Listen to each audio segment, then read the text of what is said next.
be a hands-on session. Basically, you will be coding alongside with me. It's up to you whether you want to code alongside or you want to first learn and then code using the code snippet provided in the next slide. So let's start.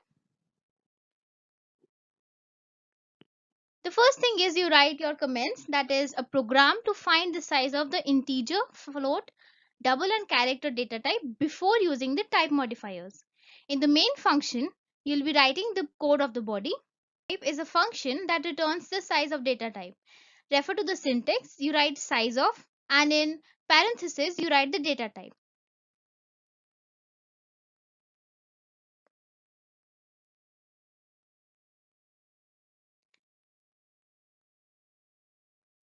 So we'll be finding the size of integer, float, double and character. Let's run our code. You can see the output as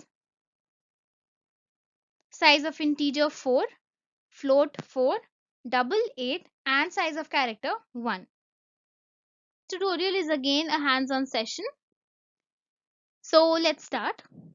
In this program we are determining the size of different data types after applying the type modifiers. Okay, unsigned, signed, long and short. Let's start. The first thing is that in the main function we'll be using the standard output stream cout, and the syntax you already know. Now for characters, as we had already discussed that it allows two data modifiers, that is unsigned character and signed. The integer allows four data type modifiers: unsigned, signed, short and long, and double allows long data modifier. Refer to the code and let's now generate the output for the same.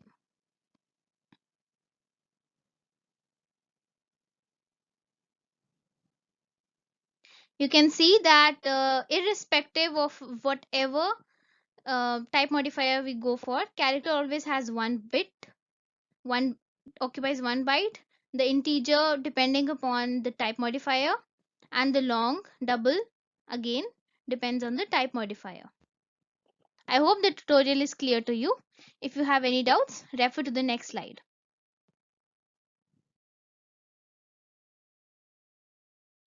The next we move on to some other data types such as typedef. So typedef is used to create a new name for an existing data type. Now this is the syntax for using the typedef data type. You write the word typedef, then you write data type, and then you write the identifier or the name of the variable. An example is typedef int myint, and then you initialize the value, and basically it's a custom made data type, that is you can actually modify it according to your needs. Let's try to understand this through the code. Again a hands-on session, follow along with me. So this is a program to demonstrate the typedef declaration. Okay, so you write the keyword typedef, then you write the data type and variable name. For example, it is unit. Okay, also just remember that this is global declaration. We had just learned that there's a difference between the scope, and typedef also comes under the same category. So this is typedef. For example, we write double value, and this is an example of local declaration. This is an example of local declaration.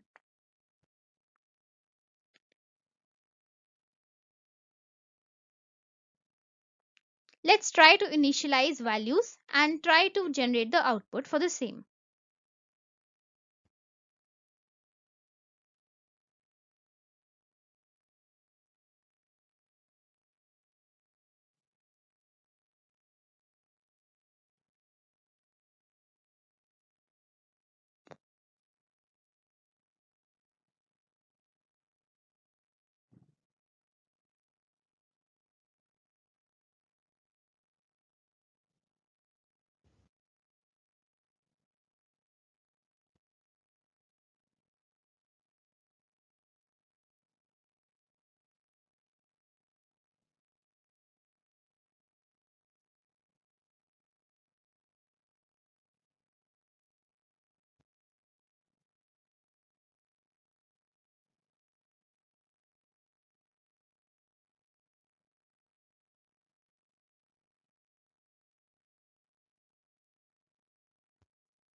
It's time to run the code.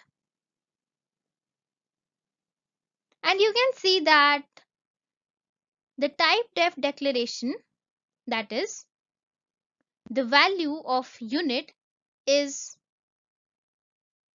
4 and the value of double is 8.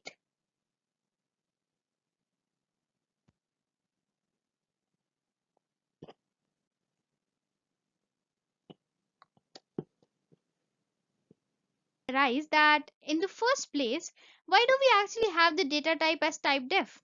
So consider this situation. For example, in your code, you have this kind of a declaration. So in regular cases, for example, this kind of a code is actually to be used at many places in your code. So instead of actually writing it again and again, what you can do is just declare it using the type def data type as say v, and in your code whenever you want to use this in your code, what you just have to write is v and the name of the variable like unit and assign its value or something like that. So you are actually saved from writing this whole block, this whole line of code again and again by using the simple word typedef. I hope you understood the importance of using the word typedef.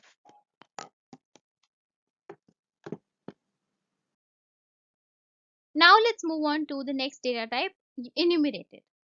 Enumerated is used to assign natural number values from 1 to any number n to many variables in a single line of code. I bet it's getting interesting, right? Let's try to see the code.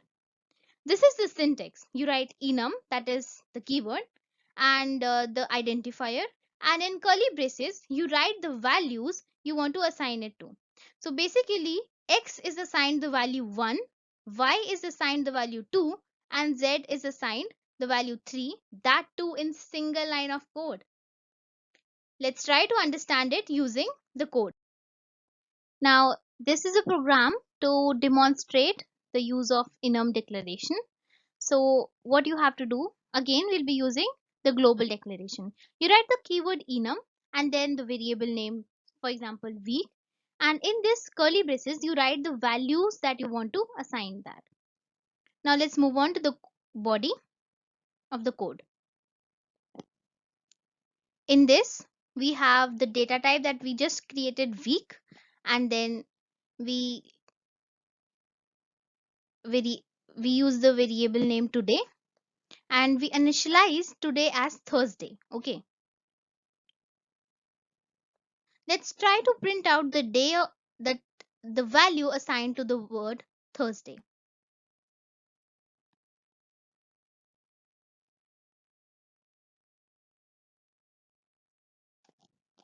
You must be wondering why I did today plus 1. The reason is that the value assigned to Monday would be 0 and not 1. Okay. By default, enum actually assigns the value 0 to the first element. So that is the reason if you go by the code, Monday will be assigned the value 0, Tuesday 1, Wednesday 2, and Thursday 3. But in actual, Thursday is the fourth day. So that is the reason why I have done plus 1. Let's try running the code now. Our output should be today is day 4, that is Thursday. Okay. If you have any doubts, please refer to the code snippet in the next slide. That by default, Monday will be having the value 0, Tuesday 1, Wednesday 2, and Thursday 3. So that is the reason we had done plus 1 so that the value of Thursday comes out to be 4. Okay. So this is how enum declaration works.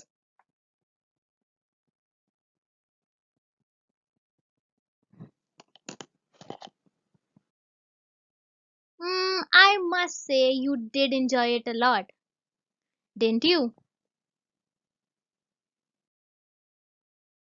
I hope you have understood all the tutorials, and the data handling part in C++ ends here.